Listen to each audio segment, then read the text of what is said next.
पूरा उत्तर बिहार इस वक्त भीषण बाढ़ की चपेट में है। नेपाल में 7 घंटे से लगातार बारिश हुई और नेपाल का असर अब बिहार के 19 जिलों में बाढ़ के तौर पर नजर आ रहा है। नेपाल से जुड़ने वाली तमाम नदियों में अचानक जलस्तर बढ़ गया और गांव के गांव डूबते चले गए। दरभंगा, सहरसा, सुपौल और इस वक्त कोसी के क्रोध का ये सभी जगह को सामना करना पड़ रहा है। नेपाल की सीमा से जुड़ने वाले 3 जिले बाढ़ की विभीषिका से इस वक्त जूझ रहे हैं। राज्य सरकार, जिला प्रशासन बाढ़ प्रभावित इलाकों में राहत के कार्यों में जुटे हुए हैं, लेकिन सवाल यह कि हर साल ऐसी नौबत क्यों आती है। एक बार फिर से बिहार बाढ़ का सामना कर रहा है, जिसमें उत्तर बिहार पर इस वक्त सबसे ज्यादा कहर बाढ़ का देखा जा रहा है। सुपौल प्रभावित है, जो उत्तर बिहार में आता है। नेपाल से सटे जिलों में ये नदियां उफान पर है। दरभंगा, सहरसा का भी सुपौल जैसा ही हाल है, क्योंकि कोसी और बागमती नदी इस वक्त उफान पर है। 60 घंटे तक लगातार नेपाल में बारिश हुई है, जिसकी वजह से नदियां उफान पर आई और उत्तरी बिहार लगभग डूब सा रहा है।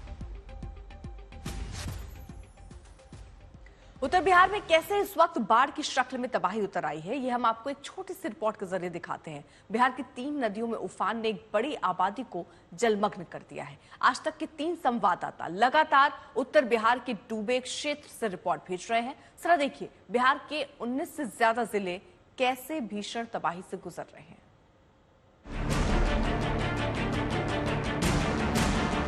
जलई थाने में आपका स्वागत है और स्वागत है बिहार के उस डूब क्षेत्र में डूबना जिसकी नियति बन गई है। सहरसा जिले का ये जलई थाना जलमग्न हो गया है। वर्दी वाले बाबू को बोरिया बिस्तर बांधकर रवाना होना पड़ा है। इस थाने को बाढ़ के पानी ने थमने को मजबूर कर दिया है।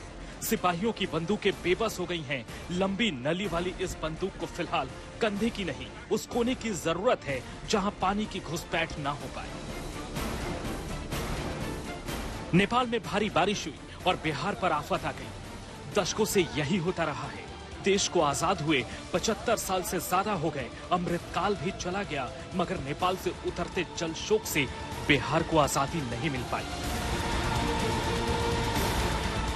दूर आसमान से ली गई दरभंगा जिले की ये तस्वीरें सबूत हैं। नेपाल से आने वाली बाढ़ की विभीषिका को खत्म करने के वादे कितने हवाई साबित हुए। कोशी से सटा दरभंगा का बड़ा इलाका पानी के हवाले है और अब हवाई सर्वेक्षण की रस्म अदायगी हो रही है, लेकिन हालात ऐसे हैं कि स्कूलों, कॉलेजों में पानी, हवाई अड्डे के रनवे पर पानी, मंदिरों, धर्म स्थानों में पानी। जब बारिश का मौसम था, बिहार सूखे से जूझता रहा। मॉनसून जब देश के तमाम हिस्सों में पानी बरसा रहा था, तो बिहार में आसमान से आग बरस रही थी। अब जब मॉनसून की जाने का वक्त आया है, तो पूरा उत्तर बिहार बाढ़ से त्राही त्राही कर रहा है और इसकी वजह बिहार नहीं, नेपाल में हुई बारिश है। नेपाल से अंधाधुंध पानी छूटा और बिहार पर बाढ़ का कहर टूटा। कमर टूटे बिहार का क्या हाल है, ये आपको विस्तार से बताएंगे। सहरसा में कोशी के प्रकोप पर संवाददाता रोहित सिंह की रिपोर्ट, बेतिया में गंडक की विनाश लीला पर शशि भूषण की रिपोर्ट और सीतामढ़ी में बागमती से कैसे शोक, इस पर आदित्य वैभव की रिपोर्ट। नदियों का तांडव, ग्राउंड जीरो पर 3 संवाददाता। बिहार में बाढ़ के खिलाफ आज तक का ये वो मोर्चा है जिस पर हर तस्वीर, हर डिटेल आपके सामने होगी।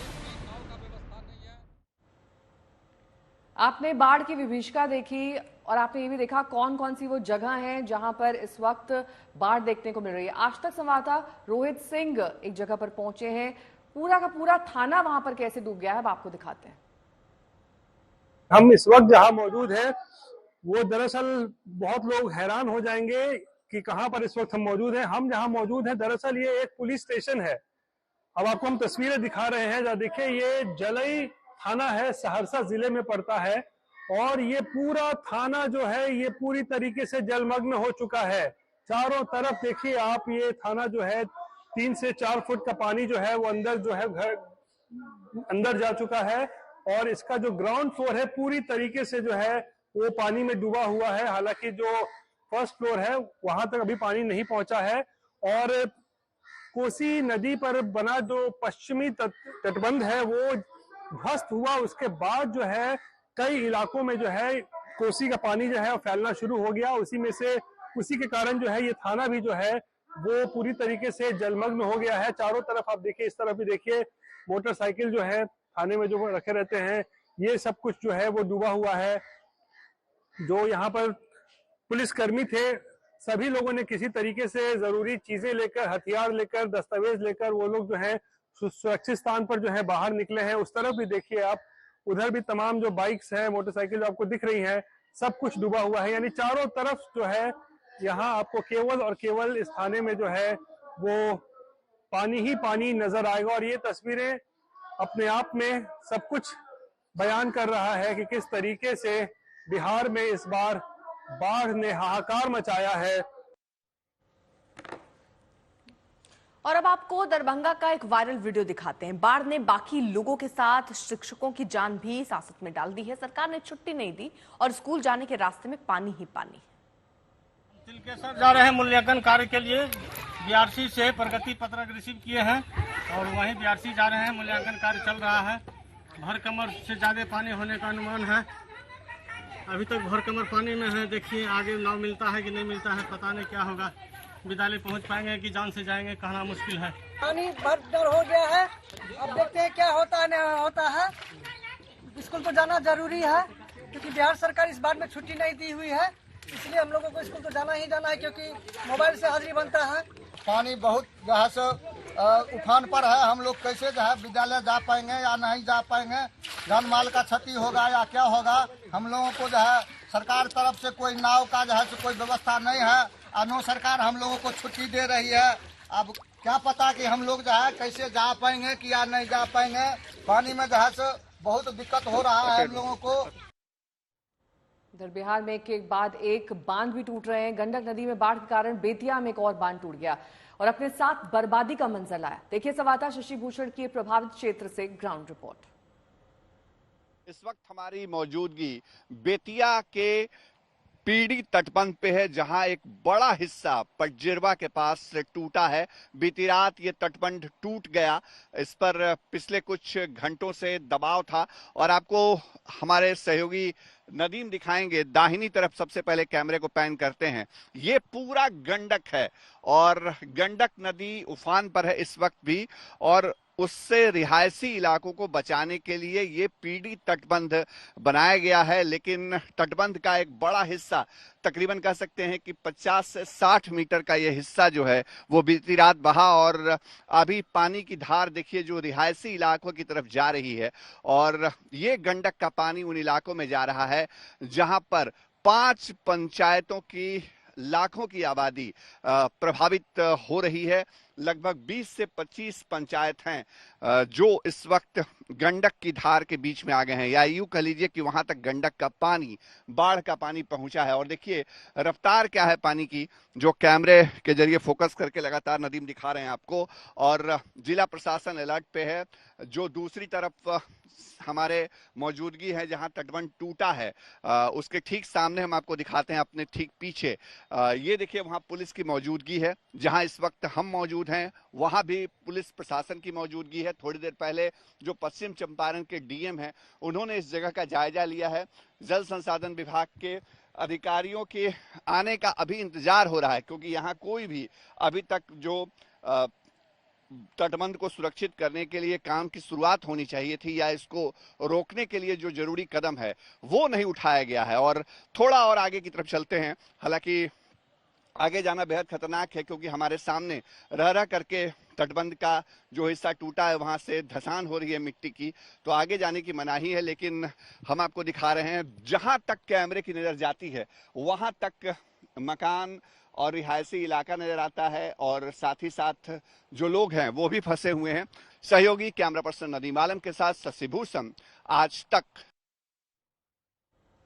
शशि भूषण हमारे साथ, हमारे सहयोगी इस वक्त जुड़ भी चुके हैं जिनकी रिपोर्ट आप देख रहे थे। इस वक्त स्थिति क्या है शशि भूषण से समझते हैं। शशि भूषण, किस तरीके के हालात वहां पर बने हुए हैं बाढ़ के बीच में, जब लोगों के घरों तक, उनके आशियानों तक पानी पहुंच चुका है, कैसे गुजर बसर कर रहे हैं?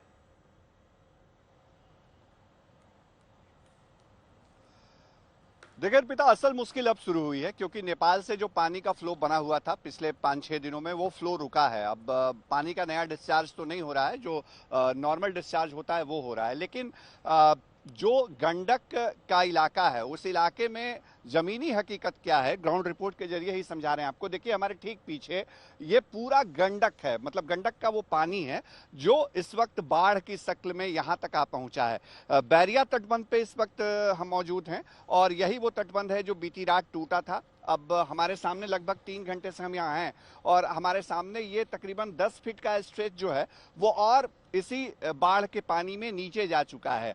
और बाईं तरफ सहयोगी नदीम पैन करें, दिखाएं, ये पूरा इलाका लगभग 5 पंचायतों के 20 से 25 गांव, मानकर चलिए एक गांव की आबादी अगर 10,000 भी है या उससे कम भी है तो लाखों की आबादी यहां प्रभावित होगी इससे। अब उन लोगों के जीवन पे संकट है, भले ही ये हर साल विपदा झेलने के लिए अभ्यस्त भी हैं, लेकिन ये तटबंध आखिर टूटा क्यों? ये रिंग बांध है और आप देखिए इस सड़क पर, थोड़ा सा इस पर नीचे फोकस करते हैं, ये पूरी कालीकरण की हुई सड़क है, बांध के ऊपर ही सड़क का निर्माण है। लेकिन जब आगे चलते हैं तो आपको दिखाते हैं, देखिए यहाँ पर सड़क टूटी हुई है और यहाँ पर एक धंसान है नीचे की तरफ। ये इस तरह की तस्वीरें होती हैं अर्पिता जब इस तरह के बांध में डैमेज होता है। क्यों होता है इसको समझाते हैं थोड़ा। ये जो पूरा हिस्सा है ये कहीं ना कहीं पानी का प्रेशर आता है तो ये हिस्सा जैसे ये दबा, तो इस हिस्से पर ही जल संसाधन विभाग को या सरकार को काम करना है। उसके लिए जियो बैग्स डालने चाहिए। यहाँ पे जियो बैग्स जो होते हैं वो मजबूत क्वालिटी के बैग्स होते हैं जिसमें बांध को बचाने के लिए मटेरियल डाल के उसको पुश किया जाता है यहाँ पे। लेकिन यहाँ की तस्वीर देखिए क्या है, ये जो यहाँ पर बैग्स डाले गए ये सामान्य बोरियां हैं जो हाथ, देखिए मैंने धीरे से उठाया और ये बोरी उठ के हाथ में चली आई। जो सीमेंट की बोरियां हैं उसमें गंगा का सफेद बालू भर करके उसको यहाँ पर प्लांट किया गया और ये आपको इस पूरे बांध पे जगह जगह यही चीज मिलेगी देखने को। यानी सरकार के जिस विभाग के ऊपर तटबंध को बचाने की जिम्मेदारी थी वो विभाग सही तरीके से काम नहीं कर रहा था। ग्राउंड वर्क के जरिए, ग्राउंड रिपोर्ट के जरिए हम ये समझाने की कोशिश कर रहे हैं और देखिए यहाँ भी वही स्थिति रही होगी कमोबेश। यहाँ भी एक दबाव का सेंटर बना, जो काम किया जाना चाहिए था जल संसाधन विभाग को वो उसने नहीं किया और नतीजा ये हुआ कि अब ये लगभग 100 फीट से ज्यादा का स्ट्रेच जो है वो बह चुका है गंडक के पानी में। अर्पिता,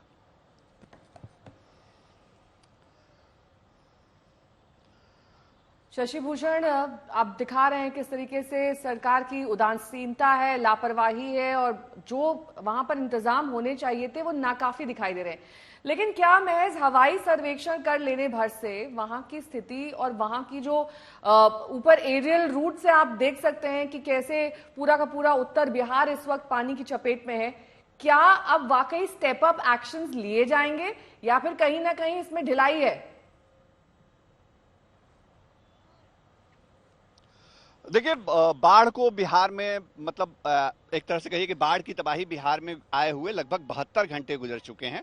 4 दिन से तो हमारी मौजूदगी है, ग्राउंड रिपोर्ट हम कर रहे हैं और अभी भी देखिए जो एरियल सर्वे करने के लिए मुख्यमंत्री निकले हैं, लेकिन ये जो पूरा हिस्सा टूट गया ना, वहां सिर्फ और सिर्फ आज तक की टीम है। प्रशासन की मौजूदगी है, पुलिस की मौजूदगी है नेहा, लेकिन वो मौजूदगी इसलिए है कि लोगों को रोकना पड़ेगा। आपको बहुत बहुत शुक्रिया इस तमाम जानकारी के लिए आपका। और इस बीच बड़ी खबर आपको बता दें, सीएम नीतीश कुमार बाढ़ प्रभावित इलाकों का हवाई सर्वेक्षण कर रहे हैं। मुख्यमंत्री के साथ जल संसाधन विभाग के मंत्री विजय चौधरी भी हैं। मुख्यमंत्री नीतीश कुमार उत्तर बिहार और कोसी के इलाकों के कई जिलों का हवाई सर्वेक्षण कर रहे हैं। मुख्यमंत्री नीतीश कुमार बाढ़ की स्थिति का जायजा ले रहे हैं। जल संसाधन मंत्री की मौजूदगी भी नीतीश कुमार के साथ है। ये हवाई सर्वेक्षण की तस्वीरें आप सीएम साहब की देख रहे हैं, जो अब 4 दिन बाद दौरा कर रहे हैं। हेलीकॉप्टर से जानने की कोशिश कर रहे हैं कि आखिरकार कितना बाढ़ का प्रभाव उत्तरी बिहार में है। जल संसाधन मंत्री की भी मौजूदगी उनके साथ है।